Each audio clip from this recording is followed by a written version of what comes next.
Bienvenue sur Africa 24 dans cette nouvelle édition du QG Weekend. Voici les titres de l'actualité.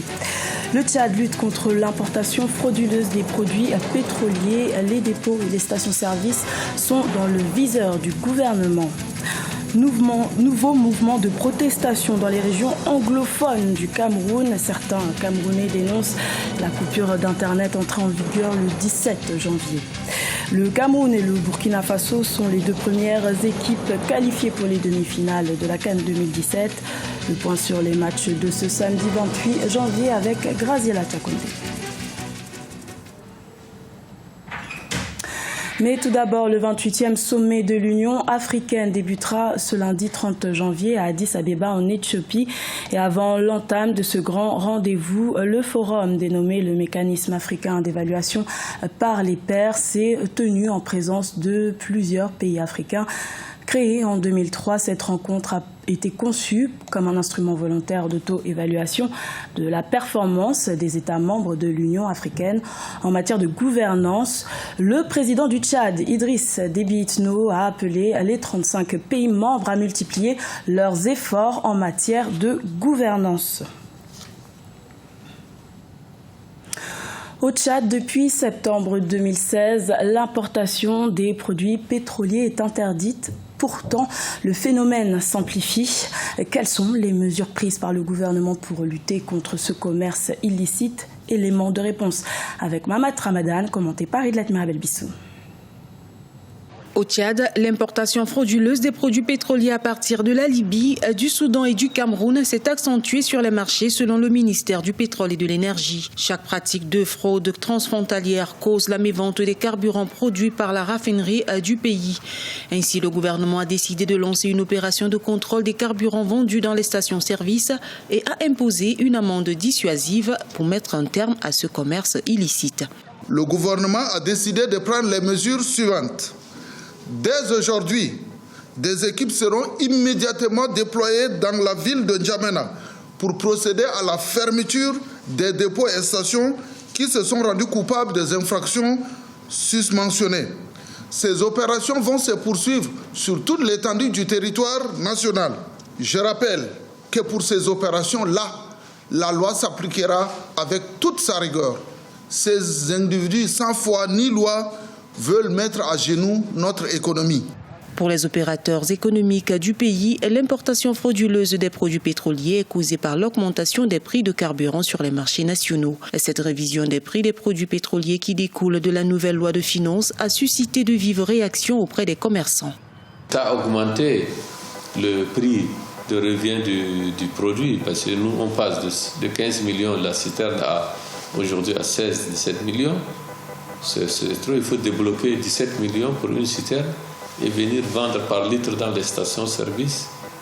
Notre inquiétude, c'est de ce côté, parce que nous avons le Nigeria à côté, nous avons qu'il y a une autre devise que le CFA, nous avons la Libye, et des produits arrivent maintenant de ces deux côtés qui risquent de venir, cette fraude risque de venir concurrencer notre produit, notre raffinerie.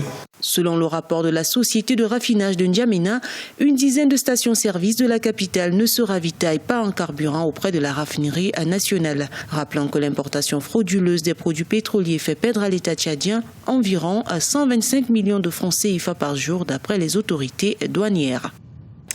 Au Cameroun, depuis le 17 janvier, les régions anglophones situées au nord-ouest et au sud-ouest sont privées de connexion Internet. Une coupure qui a engendré une paralysie économique dans ces régions touchées par des vagues de protestation en novembre 2016. Birama Sonera. Au Cameroun, le blocage d'Internet frappe les entreprises dans les régions anglophones. Dans la ville de Bouéa, de nombreux cybercafés, d'institutions de microfinance et d'organismes de transfert d'argent ont du mal à fonctionner à la suite d'un blocage d'Internet qui a commencé le 17 janvier 2017. Selon les internautes, cette situation constitue un obstacle pour communiquer et accéder à l'information, en particulier sur les réseaux sociaux. Firstly, I'm unable to bid for projects. Je ne peux pas répondre aux appels d'offres pour des projets. Je travaille avec la compagnie Academic Knowledge qui présente des projets en ligne et vous répondez également aux offres en ligne. Maintenant, avec cette panne d'Internet, il m'est impossible de le faire. Donc, je dois me rendre à Douala chaque jour pour répondre à une offre d'emploi et retourner de nouveau à Douala le lendemain pour voir si j'ai eu l'offre. Au moment où je vous parle, j'ai effectivement suspendu mon travail parce que cela est trop coûteux pour moi.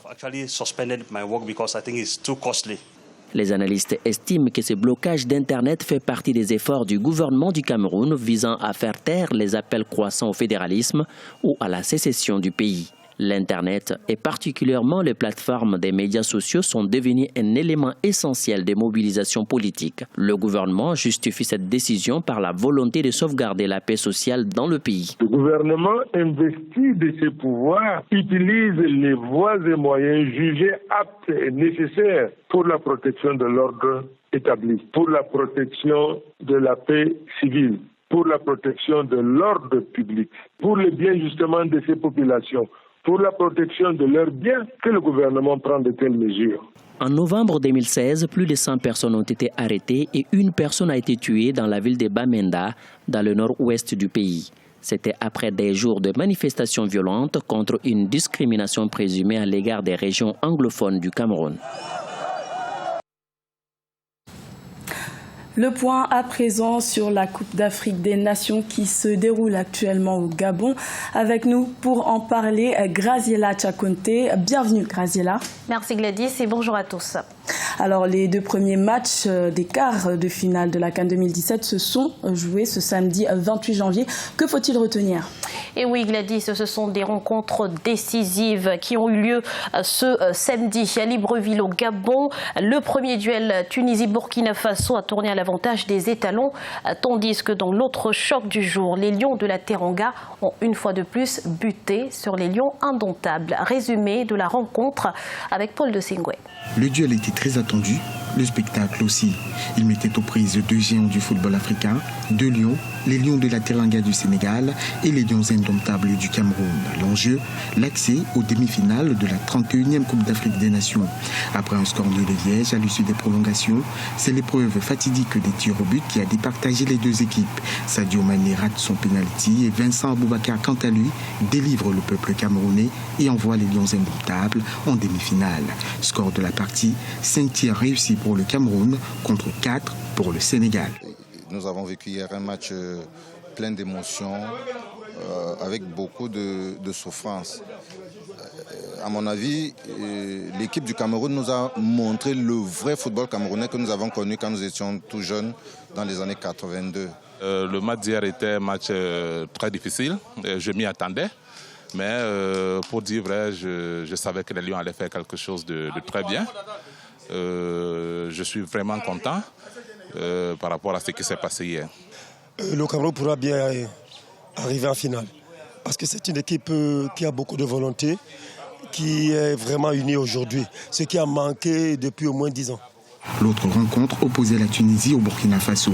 Dans ce duel, les étalons du Burkina se sont imposés 2-0, offrant le ticket des demi-finales au Paulin de Paolo Douaté. Pour les étalons du Burkina, c'est très propre. Continuez comme ça et on aura la coupe. Ça c'est les étalons. Ce soir, nous avons présenté aux yeux de tout le monde entier et aux yeux de toute l'Afrique qu'on est l'une des meilleures équipes ici au Faso, ici en Afrique aussi. Cette année, la coupe là, c'est pour le Burkina, ça vient ici.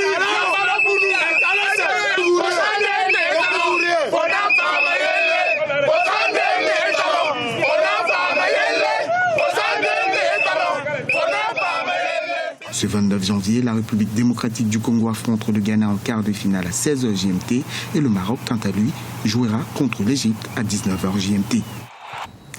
Et la compétition se poursuit ce dimanche, Graziella. Et oui, Gladys, avec une rencontre qui s'annonce alléchante entre la République démocratique du Congo, surprenante et en pleine ascension, et une équipe du Ghana toujours aussi performante. Les Black Stars sont en effet une référence en matière de football sur le continent. Une équipe expérimentée qui a d'ailleurs atteint les demi-finales lors des 5 dernières éditions de la Coupe d'Afrique des Nations.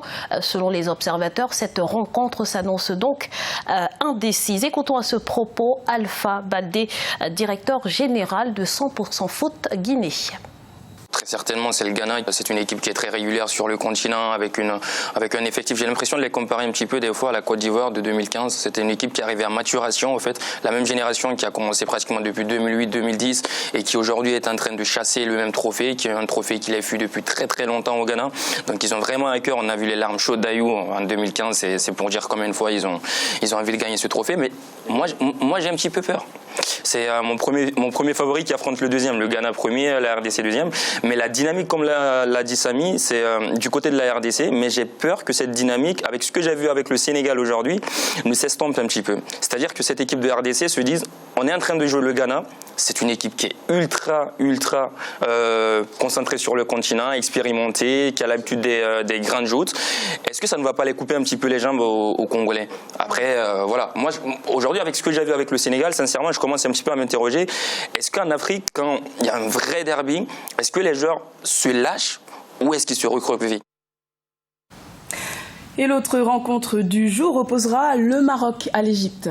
En effet, Gladys, en derby 100% maghrébin, les pharaons détenteurs du plus grand nombre de Coupes d'Afrique des Nations ont bien souvent échoué face aux Lions de l'Atlas. Sur les 25 rencontres qui ont opposé les deux sélections, le 11 marocain a gagné à 12 reprises, tandis que la sélection égyptienne n'a réussi à remporter que 2 matchs. La rencontre de ce soir s'annonce donc tendue.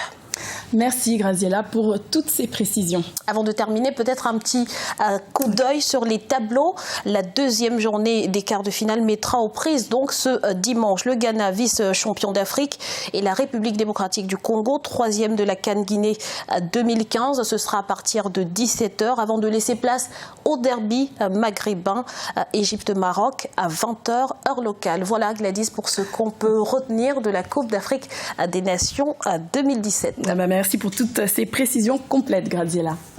Ce journal a été réalisé par l'ensemble de la rédaction. Merci de votre fidélité. Retrouvez dans un instant une nouvelle édition de l'information sur Africa 24.